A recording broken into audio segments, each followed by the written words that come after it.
Good morning, students. My name is B. Venkat Reddy, K&HL Degree College, Eluru, 3rd BSc, 5th semester. Subject Database Management System. Topic Relational Database Model. Relational Database Model. మనం relational database మోడల్లో already table keys, integrity rules, set operators, data dictionary, data redundancy, indexes, అలాగే relationships వీటిలన్నీ discuss చేసాం. Next మనం Codd's relational database rules. Now I discuss doctor E F Codd's relational database rules గురించి discuss చేస్తాం. ఇప్పుడు మనం Codd's relational database వచ్చేసరికి doctor E F Codd 1985లో 12 రూల్స్ పబ్లిష్ చేశాడు. Doctor E F Codd's published a list of 12 rules to define a relational database system. Relational database system కి 12 rules publish చేయడం జరిగింది. ఈ 12 రూల్స్ ఏంటంటే కనుక ఫస్ట్ వన్ ఇన్ఫర్మేషన్ అంటే చూడండి, all information in a relational database must be logically represented. All information in a relational database must be logically represented and as column values and in rows within a table. కంపల్సరీగా data ఏ విధంగా ఉండాలని చెప్పండి.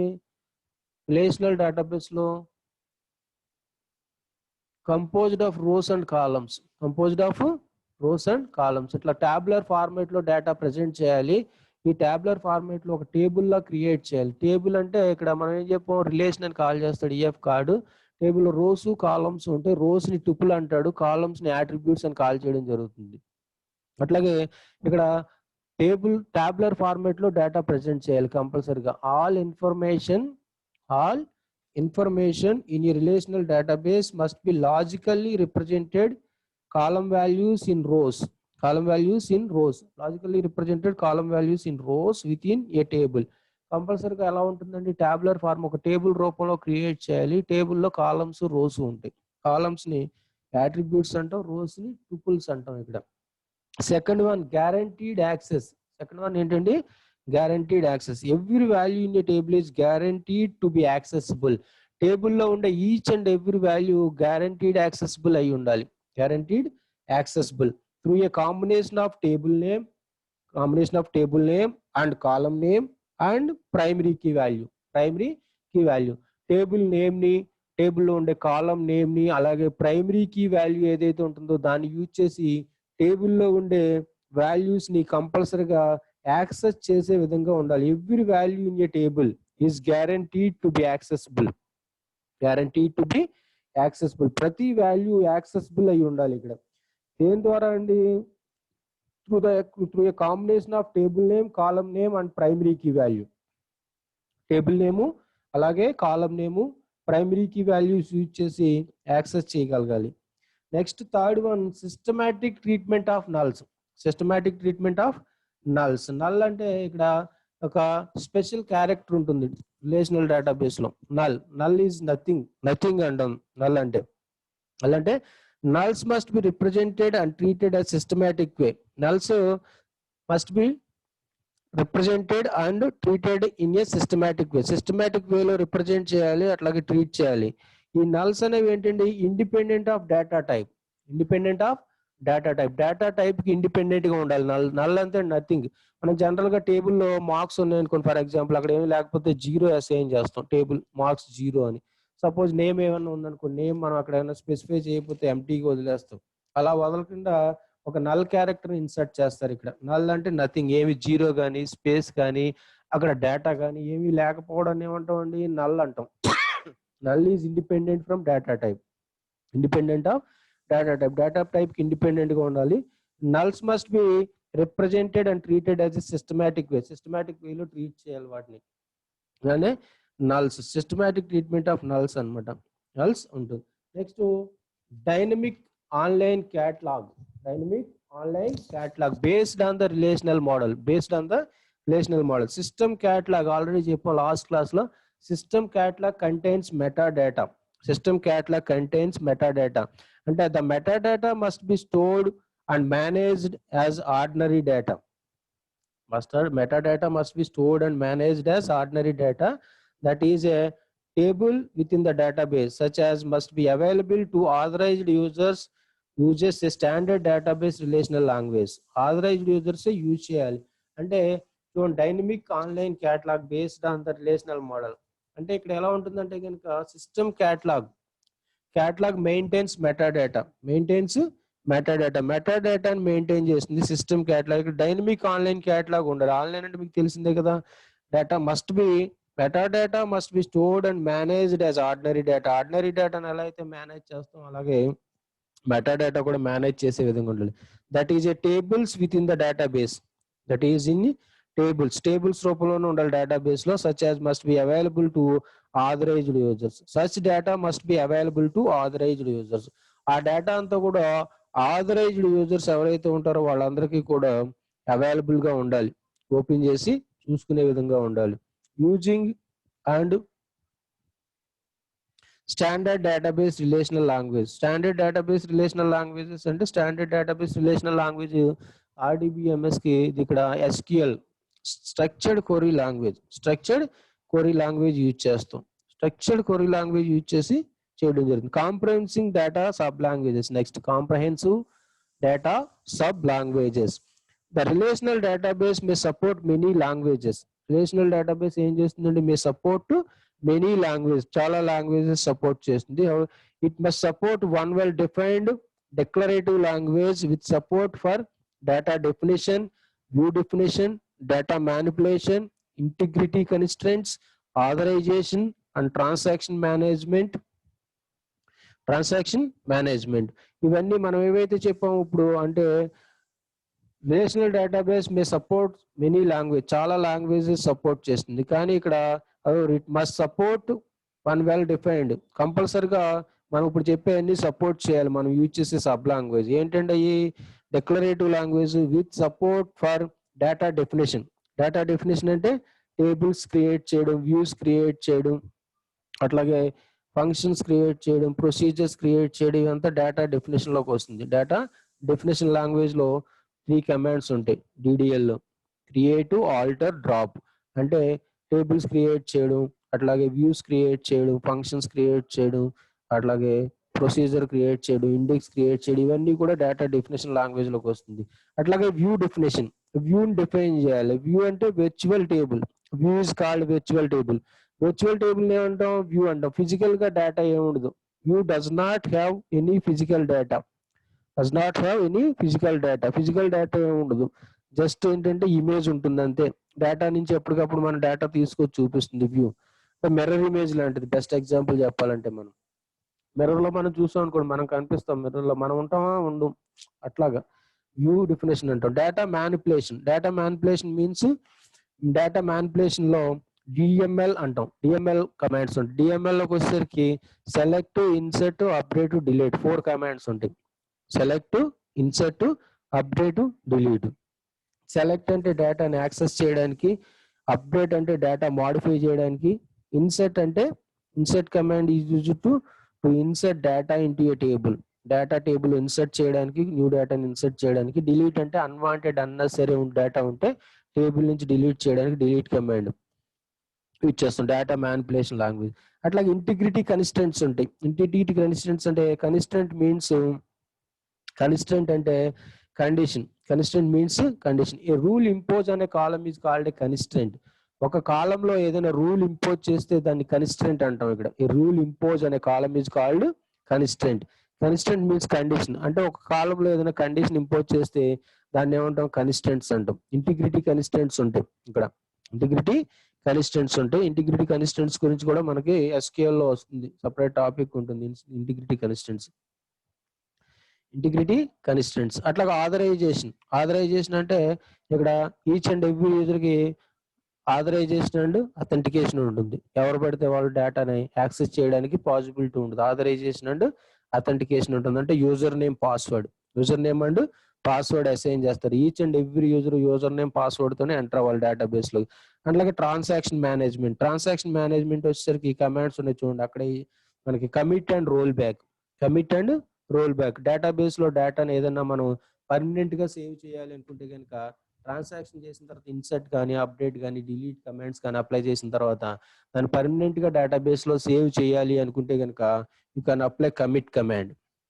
Commit అంటే save లాంటిది అనమాట.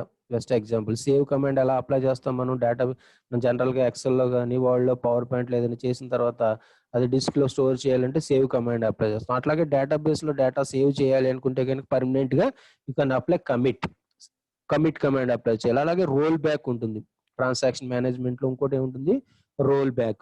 Roll back అంటే కనుక మనం అప్లై చేసిన కమాండ్ ఏదైనా బై మిస్టేక్ అప్లై చేస్తే ఇమీడియట్ గా దాన్ని మనం క్యాన్సిల్ చేసుకోవాలి అనుకుంటే you can apply roll back. Comprehensive data sub languages use చేయాలి. డేటా సబ్ లాంగ్వేజెస్ లో మనం ఇప్పుడు చెప్పిన data definition, view definition, data manipulation, integrity constraints, authorisation, transaction management ఇవన్నీ కూడా సపోర్ట్ చేయాలి మనం ఇప్పుడు చెప్పింది. Next one 6th one view update. View update view అంటే చెప్పాం కదా, వ్యూ అంటే విర్చువల్ టేబుల్. ఒక టేబుల్లో మనం డేటా స్టోర్ చేసిన తర్వాత ఆ టేబుల్ని ఏం చేస్తాడంటే డిబి అంటే డేటాబేస్ అడ్మినిస్ట్రేటర్ ఏం చేస్తాడంటే ఇంపార్టెంట్ డేటా అయితే కనుక ఆ డేటాని డైరెక్ట్ గా టేబుల్ని ఎవరికి కూడా గ్రాంట్ చేయడు. టేబుల్ గ్రాంట్ చేయకుండా ఏం చేస్తాడంటే ఒక వ్యూ క్రియేట్ చేసి టేబుల్ కి ఆ వ్యూని ఏం చేస్తాడు ఎండ్ యూజర్స్ కి గ్రాంట్ చేయడం జరుగుతుంది. అంటే వ్యూని యాక్సెస్ చేసిన టేబుల్ యాక్సెస్ అవుతుంది. వ్యూని యాక్సెస్ చేసిన ఏమవుతుంది టేబుల్లో ఉన్న డేటా అంతా కనిపిస్తుంది. ఎందుకంటే మనం మిర్రర్ లో కనిపిస్తాం, మనం మనిషి మనలో మామూలుగా కనిపిస్తాం, డిఫరెన్స్ ఏ ఉంటుందో ఉండదు. సేమ్ అలాగే టేబుల్లో ఉన్న డేటా అంతా కూడా వ్యూలో కనిపిస్తుంది. బట్ విర్చువల్ టేబుల్ అది ఏంటండి విర్చువల్ టేబుల్ అంటాం దాన్ని. విర్చువల్ టేబుల్ కనిపిస్తుంది అన్నమాట. టేబుల్ అంటే ఒకవేళ బై మిస్టేక్ ఎవరన్నా ఎండ్ యూజర్స్ ఎవరన్నా డేటా డిలీట్ చేశారనుకోండి, ఆ టేబుల్ ఏదైనా డిలీట్ అయితే ఆ వ్యూ డిలీట్ అవుతుంది కానీ ఫిజికల్ గా ఉండే టేబుల్ డిలీట్ కాదనమాట. టేబుల్ కి ఏం ఎఫెక్ట్ కాదు. అందుకని సెక్యూరిటీ రీజన్స్ లో ఏం చేస్తారంటే ఒక్కొక్కసారి డిబిఏ ఏం చేస్తారంటే టేబుల్స్ కి వ్యూస్ క్రియేట్ చేసి వ్యూస్ ని గ్రాంట్ చేస్తాడు. View is called virtual table అంటాం. వ్యూని ఏమంటాం విర్చువల్ టేబుల్. అంటే view updating any view that is theoretically updatable must be updatable through the system. అంటే వ్యూలో మనం ఏదైనా అప్డేట్ చేస్తే టేబుల్లో కూడా అప్డేట్ అవ్వాలి ఆటోమేటిక్ గా. వ్యూలో ఏమన్నా మీరు అప్డేషన్స్ ఏమైనా చేశారనుకోండి, మిస్టేక్స్ ఏమైనా ఉంటే కరెక్ట్ చేశారు వ్యూలో కరెక్ట్ చేస్తే దానికి సంబంధించిన టేబుల్లో కూడా ఆటోమేటిక్ అప్డేట్ అవ్వాలి. అదే వ్యూ అప్డేట్ అంటాం. వ్యూ అప్డేట్ అంటాం. Next one high level insert update delete. high level insert update and delete.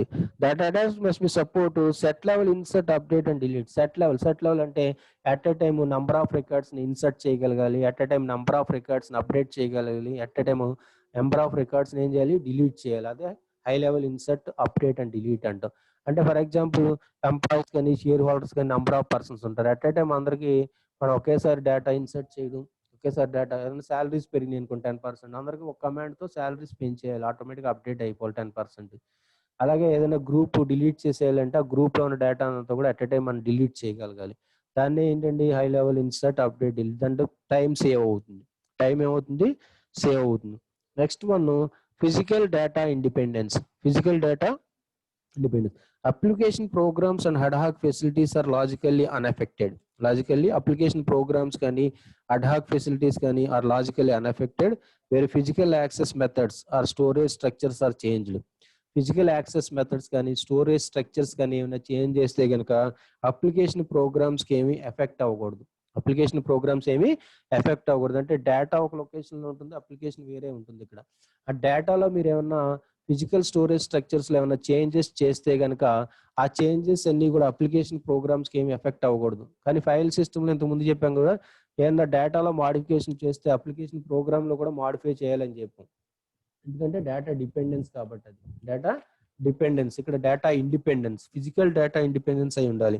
మీరు ఫిజికల్ స్టోరేజ్ స్ట్రక్చర్స్ లో కానీ యాక్సెస్ మెథడ్స్ లో కానీ ఏమైనా చేంజెస్ ఏమైనా చేస్తే అది అప్లికేషన్ ప్రోగ్రామ్స్ లో ఏం ఎఫెక్ట్ అవ్వకూడదు. అది ఫిజికల్ డేటా ఇండిపెండెన్స్ అంటాం. Next one logical data independence. Application programs and ad hoc facilities are logically unaffected and changes are made the table structure. Table structure లో టేబుల్ క్రియేట్ చేసాం కదా మనం. Data store చేయాలంటే first of all ఏం చేయాలి, table create చేయాలి. Table create చేసి ఆ టేబుల్లో ఫీల్డ్స్, ఫీల్డ్ నేమ్స్, సైజెస్ ఇవన్నీ కూడా అసైన్ చేయాలి. ఆ ఫీల్డ్ నేమ్ కానీ, ఫీల్డ్ టైప్ కానీ, ఫీల్డ్ సైజ్ కానీ ఇట్లాగా టేబుల్ స్ట్రక్చర్ లో సమ్ మోడిఫికేషన్స్ ఏమన్నా చేస్తే అవి మోడిఫికేషన్స్ చేసినప్పుడు అప్లికేషన్ ప్రోగ్రామ్ కి ఏమి ఎఫెక్ట్ అవ్వకూడదు. అదే లాజికల్ డేటా ఇండిపెండెన్స్ అంటే application programs and ad hoc facilities are logically unaffected when changes are made to the table structure. Changing column names కానీ కొత్త కాలమ్స్ యాడ్ చేయడం కానీ ఉన్న కాలమ్స్ డిలీట్ చేయడం కానీ కాలం నేమ్స్ చేంజ్ చేయడం టేబుల్లో ఉన్న వాల్యూస్ చేంజ్ చేయడం అట్లా ఏం చేసినా సరే టేబుల్లో డేటాలో ఏమైనా మాడిఫికేషన్స్ ఏమైనా చేస్తే అట్లాగా అది అప్లికేషన్ ప్రోగ్రామ్స్ కి ఎఫెక్ట్ అవ్వకూడదు అది లాజికల్ డేటా ఇండిపెండెన్స్ అంటాం. నెక్స్ట్ ఇంటిగ్రిటీ ఇంటిగ్రిటీ అంటే all relational integrity constraints must be definable in the relational languages అంటే అన్ని ఇంటిగ్రిటీ కన్స్ట్రెంట్స్ ఏమంటారు రిలేషనల్ లో ఉండే integrity constraints must be definable అన్ని డిఫైన్ చేయడానికి వీలుగా ఉండాలి. Languages stored in system catalog in a application level definable in the relational languages and stored in the system catalog. ఇవన్నీ కూడా ఇంటిగ్రిటీ కన్స్ట్రెంట్స్ ఏమైనా అప్లై చేసిన కన్స్ట్రెంట్స్ అన్ని కూడా సిస్టమ్ క్యాటలాగ్ లో స్టోర్ అయి ఉండాలి. అలా అంటే కనుక ఇంటిగ్రిటీ కన్స్ట్రెంట్స్ అంటే మనకి ఇక్కడ ఇంటిగ్రిటీ కన్స్ట్రెంట్స్ ఉంటాయి. ఇంటిగ్రిటీ కన్స్ట్రెంట్స్ అంటే చెప్పాం కదా ఇంటిగ్రిటీ రూల్స్ లో చెప్పాం మనం ప్రైమ్ ఎంటిటీ ఇంటిగ్రిటీ అలాగే రెఫరెన్షియల్ ఇంటిగ్రిటీ చెప్పాం. అవి కాకుండా ఏముంటాయంటే కనుక ఇంటిగ్రిటీ కన్స్ట్రెంట్స్ ఉంటాయి. కన్స్ట్రెంట్స్ అంటే చెప్పాం కదా కన్స్ట్రెంట్స్ అంటే రూల్ ఇంపోజ్ అనే column is called a constraint. A rule impose on a column is called a constraint. ఏదైనా ఒక కాలమ్ కి రూల్ ఇంపోజ్ చేస్తే దాన్ని ఏమంటామండి కన్స్ట్రెంట్ అంటాం. ఆ కాలంలో డేటా ఇన్సర్ట్ చేసినప్పుడు ఆ కన్స్ట్రెంట్ ని బేస్ చేసుకుని డేటా ఇన్సర్ట్ అవుతుంది. ఆ కన్స్ట్రెంట్ ఏదైతే కండిషన్ ఏదైతే స్పెసిఫై చేసామో ఆ కండిషన్ సాటిస్ఫై అయితేనే ఆ కాలంలో డేటా ఇన్సర్ట్ అవుతుంది, లేకపోతే ఇన్సర్ట్ కాదు. ఇక్కడ కన్స్ట్రెంట్స్ వచ్చేసరికి ఫస్ట్ వన్ యునీక్ ఉంటుంది. యునీక్ అంటే ఆ కాలంలో వాల్యూస్ అన్ని యునీక్ గా జనరేట్ చేయాలి అనుకుంటే కనుక ఆ column student number must be unique. Unique apply చేసాం అనుకోండి ఆ పర్టికులర్ కాలంలో రోస్ అన్ని కూడా యునీక్ గా ఉంటాయి. అంటే ఒక పర్సన్ కి ఇచ్చిన నెంబర్ ఇంకో పర్సన్ కి బై మిస్టేక్ మనం ఇచ్చిన అది ఇన్సర్ట్ అవ్వదు, తీసుకోదు, ఎర్రర్ రైజ్ అవుతుంది. అది యునీక్ అంటాం. అట్లాగే ప్రైమరీకి అంటాం. ప్రైమరీకి అంటే కనుక uniquely identifies each and every రో of A table does not contain null entries. Unique కి ప్రైమరీకి డిఫరెన్స్ ఏంటంటే కనుక యునీక్ లో వాల్యూస్ అన్ని కూడా యునీక్ గా జనరేట్ అవుతాయి కానీ నల్స్ యాక్సెప్ట్ చేస్తుంది. కానీ ప్రైమరీ కీలో ఏమవుతుందంటే కనుక పర్టికులర్ కాలంలో వాల్యూస్ అన్ని యునీక్ గా జనరేట్ అవుతాయి, అలాగే నల్స్ ని యాక్సెప్ట్ చేయదు. Does not contain null entries. అట్లాగే ఇక్కడికి వచ్చేసరికి యునీక్ ఒకటి ప్రైమరీకి కూడా చెప్పు. అట్లాగే చెక్ ఉంటుంది, చెక్ కన్స్ట్రెంట్ ఉంటుంది. చెక్ కన్స్ట్రెంట్ అప్లై చేసాం అనుకోండి for example student marks 0 to 100 మధ్యలోనే ఉండాలి. Marks greater than or equal to 0 and marks less than or equal to 100 అనే కన్స్టెంట్ అసైన్ చేసాం అనుకోండి మనం ఎంటర్ చేసిన వాల్యూస్ 0 నుంచి 100 మధ్యలో ఇచ్చే వాల్యూస్ అది యాక్సెప్ట్ చేస్తుంది. 0 కంటే తక్కువ ఇచ్చినా 100 కంటే ఎక్కువ ఇచ్చిన వాల్యూస్ రిసీవ్ చేసుకోదు పర్టికులర్ కాలం. అట్లా చెక్ కన్స్టెంట్ అప్లై చేయొచ్చు. చెక్ అలాగే డిఫాల్ట్ అని ఒకటి ఉంటుంది. ఏముంటుంది? డిఫాల్ట్ అంటే కనుక మనం వాల్యూస్ ఎంటర్ చేసేటప్పుడు ఏమవుతుందంటే కనుక వాల్యూస్ ఇన్సర్ట్ చేస్తున్నాం. ఇన్సర్ట్ చేయకుండా డిఫాల్ట్ 30 అని ఇచ్చాం అనుకోండి సపోజ్ మనం పర్టికులర్ కాలం దగ్గర డిఫాల్ట్ 30 అని ఇదంతా కూడా ఎప్పుడు వాళ్ళు టేబుల్ స్ట్రక్చర్ క్రియేట్ చేసేటప్పుడు కన్స్టెంట్స్ అప్లై చేయాలి. డిఫాల్ట్ 30 అంటే ఆ పర్టికులర్ కాలంలో వాల్యూ మనం ఏమి ఇన్సర్ట్ చేయలేదు అనుకోండి ఆటోమేటిక్గా 30 తీసుకుంటుంది. ఇన్సర్ట్ చేయకపోతే అది డిఫాల్ట్. ఇంకొకటి నాట్ నల్ అని ఇంకోటి ఉంటుంది. నల్ అంటే కలిసి నథింగ్ కదా, నథింగ్ ఏమి లేకపోవడాన్ని అక్కడ నల్ అంటాం. నాట్ నల్ అంటే ఏదో ఒకటి ఉండాలి, రివర్స్ అనమాట, రివర్స్ కండిషన్. నాట్ నల్ అంటే ఇప్పుడు నేమ్ ఉంది అనుకోండి, పర్సన్ నేమ్ ఉంటుంది. పర్సన్ నేమ్ కి ఏమి ఇచ్చు కన్స్టెంట్ నాట్ నల్ అసైన్ చేయొచ్చు. నాట్ నల్ అంటే కంపల్సరీగా ఏదో ఒక నేమ్ అసైన్ చేయాలి, ఎంటీగా విడిచిపెట్టడానికి వీలు లేదు. అట్లాంటి దానికి నాట్ నల్ ఇస్తాం. పర్సన్ నేమ్ లేని వాళ్ళు ఎవరు ఉండరు కదా, కంపల్సరీ నేమ్స్ ఉంటాయి. నేమ్ అనే కాలంకి నాట్ నల్ ఇస్తాం. స్టూడెంట్ నంబర్కి ఏం చేస్తాం, వాడికి అన్స్టేబుల్ అవుతుందంట, నాట్ నల్ యూజ్ చేస్తాం. నెక్స్ట్ వన్ వచ్చేసరికి ఇంటిగ్రిటీ ఇండిపెండెన్స్ లో ఫారిన్ కీ ఒకటి ఉంటుంది. Foreign key reference. Foreign key గురించి చెప్పాం కదా ఆల్రెడీ. ఫారిన్ కీ ఒక టేబుల్లో డేటా ఇన్సర్ట్ చేస్తే పర్టికులర్ వాల్యూ వెళ్ళి అదర్ టేబుల్లో ఉన్న ప్రైమరీ కీ వాల్యూతో చెక్ చేసుకుంటుంది. దాన్ని ఫారిన్ కీ రిఫరెన్స్ అంటాం, రిఫరెన్షియల్ ఇంటిగ్రిటీ అంటాం. ఈ ఇంటిగ్రిటీ కాన్స్టెంట్స్ ఏవైతే చెప్పామో యునిక్ కానీ, నాట్ నల్ కానీ, చెక్ కానీ, డిఫాల్ట్ కానీ, అలాగే ఫారిన్ కీ, ప్రైమరీ కీ, ఈ కీస్ అలాగే constraints unique, not null, check, default, primary key, foreign key, ఇవన్నీ ఇంటిగ్రిటీ కాన్స్టెంట్స్ అంటాం. ఇంటిగ్రిటీ కన్స్టెంట్స్ అంటే కన్స్టెంట్స్ మస్ట్ బి డిఫైనబుల్ అన్నమాట. All relational integrity constraints must be define చేసే ఉండాలి. అలాగే ఈ కన్స్టెంట్స్ అన్ని కూడా మనం ఇప్పుడు చెప్పిన కన్స్టెంట్స్ అన్ని కూడా stored in the system catalog లో స్టోర్ చేయడానికి వీలుగా ఉండాలి. అది ఇక్కడ integrity independent. Next distribution independence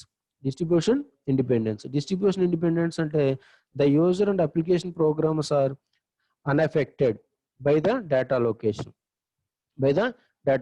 distribution independence అంటే కనుక ఏ విధంగా ఉంటుందంటే కనుక కంపెనీ యాక్టివిటీస్ అన్ని కూడా డిఫరెంట్ లొకేషన్స్ లో డిఫరెంట్ సైట్స్ లో ఉంటాయి. ఒక సైట్ లోనే ఉండాలని రూల్ ఏమీ లేదు. ఇప్పుడు కంపెనీ గ్లోబల్లీ బిజినెస్ ఏమవుతుందండి, ప్రపంచం వ్యాప్తంగా ఎక్కడైనా చేసుకోవచ్చు. గ్లోబలైజేషన్ కాబట్టి అంటే ఒక్కొక్క కంట్రీలో ఒక్కొక్క సైట్ లో ఒక బిజినెస్ స్టార్ట్ చేస్తే అదే ఒక సైట్ లో ఉన్న డేటాని ఇంకో సైట్ లో యూజ్ చేసుకుంటే దాన్ని డిస్ట్రిబ్యూషన్ అంటాం. అంటే ఫర్ ఎగ్జాంపుల్ మన ఇండియాలో ముంబైలో ఒక సైట్ ఉంది, అలాగే న్యూయార్క్ లో ఉంది అనుకోండి సపోజ్ ఇంకో సైట్. అక్కడ కంపెనీ యాక్టివిటీస్ ఉంటే ఇక్కడ ఉంటాయి.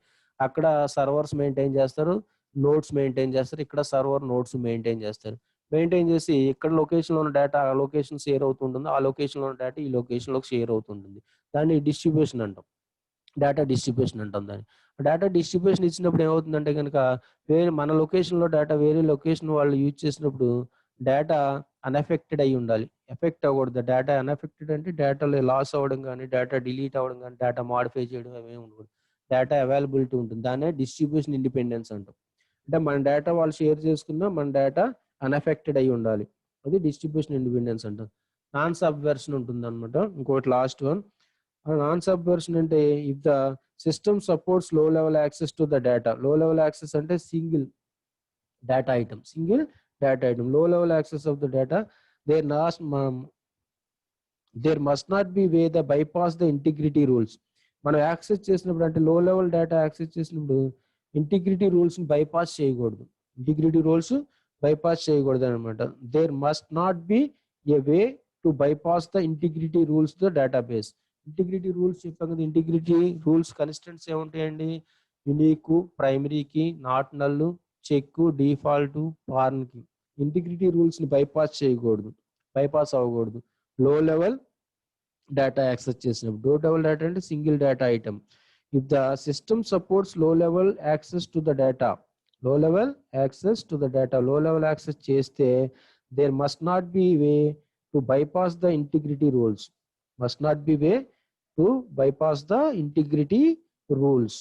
ఆఫ్ ద డేటాబేస్ లో ఉండే ఇంటిగ్రిటీ రూల్స్ బైపాస్ చేయకూడదు. అది నాన్ సబ్వర్షన్. టోటల్ గా చూడండి, ఇక్కడ 12 రూల్స్ ఉంటాయి. డాక్టర్ ఈఎఫ్ కార్డ్ 1985 లో 12 రిలేషనల్ డేటాబేస్ రూల్స్ ని పబ్లిష్ చేశాడు. ఈ 12 రూల్స్ మనకి చూస్తే దీన్ని బేస్ చేసుకుని రిలేషనల్ మోడల్ డెవలప్ చేశారు. ఇన్ఫర్మేషన్ ఫస్ట్ కంపల్సరీగా ఇన్ఫర్మేషన్ అంతా టాబ్యులర్ ఫార్మేట్ లో ఉండాలి. టేబుల్ రూపంలో క్రియేట్ చేయాలి అండ్ రోస్ అండ్ కాలమ్స్ లో కంపోజ్ చేయాలి. Next one guaranteed access. టేబుల్లో ఉన్న డేటా అంతా కూడా కంపల్సరీగా గ్యారంటీగా యాక్సెసిబుల్ అయి ఉండాలి. ఈచ్ అండ్ ఎవ్రీ వాల్యూ కూడా. Systematic treatment of నల్స్. అంటే నల్స్ అనేది ఇక్కడ ఉంటాయి. నల్స్ అంటే నథింగ్, ఏమి లేకపోవడం నల్స్ అంటాం. సిస్టమాటిక్ ట్రీట్మెంట్ ఉండాలి నల్స్ కి. అంటే null must be represented and treated systematic గా ట్రీట్ చేయాలి దాన్ని. అంటే డైనమిక్ ఆన్లైన్ క్యాటలాగ్ అంటే సిస్టమ్ క్యాటలాగ్ కంటైన్స్ మెటాడేటా ఉంటుంది. మెటాడేటా అంతా మెయింటైన్ చేయాలి ఇక్కడ రిలేషనల్ మోడల్లో. అట్లా కాంప్రహెన్సివ్ డేటా సబ్ లాంగ్వేజెస్ వచ్చేసరికి ఇక్కడ data definition, data manipulation, integrity constraints, authorization, transaction management ఇవన్నీ కూడా సపోర్ట్ చేయాలి. View update. View means virtual tables లో డేటా అప్డేట్ చేస్తే టేబుల్లో అప్డేట్ అవ్వాలి. అది ఇక్కడ వ్యూ అప్డేట్ సపోర్ట్ చేయాలి. High level insert, update and delete. High level అంటే set level insert, set level update, set level delete support చేయాలి. Physical data independence physical storage structures లో ఏమైనా చేంజెస్ చేస్తే డేటా అన్ఎఫెక్టెడ్ అయి ఉండాలి. ఫిజికల్ స్టోరేజ్ స్ట్రక్చర్స్ లో ఏమైనా చేంజెస్ చేస్తే, యాక్సెస్ మెథడ్స్ లో ఏమైనా చేంజెస్ చేస్తే లాజికల్ డేటా ఇండిపెండెన్స్ అంటే డేటాబేస్ స్ట్రక్చర్లో మనం టేబుల్ స్ట్రక్చర్లో మాడిఫికేషన్స్ ఏమైనా చేస్తే ఫీల్డ్స్ యాడ్ చేయడం కానీ ఫీల్డ్స్ కాలమ్స్ ఏమైనా డిలీట్ చేయడం కాలమ్స్ యాడ్ చేయడం కాలమ్స్ నేమ్స్ చేంజ్ చేయడం కాలంలో ఉండే డేటా టైప్స్ చేంజ్ చేయడం సైజ్ చేంజ్ చేయడం ఇట్లాంటి మాడిఫికేషన్స్ ఏమైనా చేస్తే ఆ డేటా అన్ఎఫెక్టెడ్ అయి ఉండాలి. దాన్ని లాజికల్ డేటా ఇండిపెండెన్స్ అంటారు. ఇంటిగ్రిటీ ఇండిపెండెన్స్ అంటే కనుక all relational integrity constraints must be definable. Integrity constraints చెప్పాం కదా, ఇంకా డీటెయిల్డ్గా వస్తుంది ఇది ఇంటిగ్రిటీ కన్స్టెంట్స్ గురించి మన ప్రాక్టికల్ సెషన్లో మళ్ళీ వస్తుంది ఇది. నెక్స్ట్ ఇంటిగ్రిటీ కన్స్టెంట్స్ ఉంటాయి. Constraint means a rule imposed on a column is called a constraint. A rule imposed అనే column is called a constraint. ఏదైనా ఒక కాలంకి ఒక రూల్ ఇంపోజ్ చేస్తే దాన్ని ఏమంటాం, కన్స్టెంట్ అంటాం. ఈ కన్స్టెంట్స్ వచ్చేసరికి ఫస్ట్ వన్ యునీక్ ఉంటుంది. యునీక్ అంటే కాలంలో వాల్యూస్ యునీక్గా జనరేట్ చేయడానికి. ప్రైమరీకి అంటే యునీక్గా జనరేట్ అవుతే does not contain null values. అట్లాగే నాట్ నల్ అంటే కంపల్సరీగా డేటా ఇన్సర్ట్ చేయాలి ఏదో ఒకటి. నేమ్ ఉంది, నేమ్ లేకుండా ఏ పర్సన్ ఉండాలి, నేమ్కి నాట్ నల్ అసైన్ చేస్తాం అట్లాంటి కాలమ్స్కి. అలాగే చెక్ అంటే కండిషన్ అప్లై చేస్తాం చెక్ అంటే. అలాగే డిఫాల్ట్ అంటే మన వాల్యూ ఇవ్వకపోతే డిఫాల్ట్ వాల్యూ ఇన్సర్ట్ అవుతుంది. ఫారెన్ కి అంటే ఒక టేబుల్లో డేటా ఇన్సర్ట్ చేస్తే పర్టికులర్ వాల్యూ అదర్ టేబుల్లో ఉన్న ప్రైమరీ కీ వాల్యూతో చెక్ చేసుకుంటుంది. దాన్ని ఫారెన్ కీ రిఫరెన్స్ అంటాం. అలాగే distribution independence. Distributed database management system maintain చేస్తారు. అంటే ఒక లొకేషన్లో డేటా ఉండదు, డిఫరెంట్ లొకేషన్స్లో డిఫరెంట్ సైట్స్లో డిఫరెంట్ సర్వర్స్లో డేటా స్టోర్ చేస్తారు. డిఫరెంట్ లొకేషన్స్లో ఉన్న డేటాను షేర్ చేసుకుంటే దాన్ని ఏమంటాం, డిస్ట్రిబ్యూటెడ్ డేటాబేస్ అండి. మనం ఎప్పుడైతే డిస్ట్రిబ్యూషన్ స్టార్ట్ చేసామో, ఎప్పుడైతే మన లొకేషన్లో ఉన్న డేటా వేరే లొకేషన్ వాళ్ళు యూజ్ చేసుకుంటే అది డేటా అన్ఎఫెక్టెడ్ అయి ఉండాలి. దాన్ని డిస్ట్రిబ్యూషన్ ఇండిపెండెన్స్ అంటారు. నాన్ సబ్వర్షన్ అంటే కనుక ఇక్కడికి వచ్చేసరికి లో లెవెల్ యాక్సెస్ ఉంటే కనుక, లో లెవెల్ యాక్సెస్ అయితే డేటా ఐటమ్స్ ఏమైనా లో లెవెల్ యాక్సెస్ అంటే సింగిల్ డేటా ఐటమ్స్ ఏమైనా యాక్సెస్ చేస్తే ఇంటిగ్రిటీ రూల్స్ని బైపాస్ చేయకూడదు. ఇలా 12 రూల్స్ ఉంటాయి. 12 రూల్స్ని కూడా కంపల్సరీ ఎగ్జామ్లో ఎస్ఏలో అడుగుతున్నాడు. ఈ క్వశ్చన్ ఎస్ఏలో అడుగుతున్నాడు. ఎస్ఏలో ఈ 12 రూల్స్ రాయాలి. 12 పాయింట్స్ రాసి మీరు ఎక్స్ప్లెయిన్ చేయాలి కంపల్సరీగా. దీన్ని ఎవరు డెవలప్ చేశారు, ఎవరు పబ్లిష్ చేశారు, ఎప్పుడు చేశారు అంతా కూడా చేసిన తర్వాత. Okay students, by. రేపు కలుద్దాం.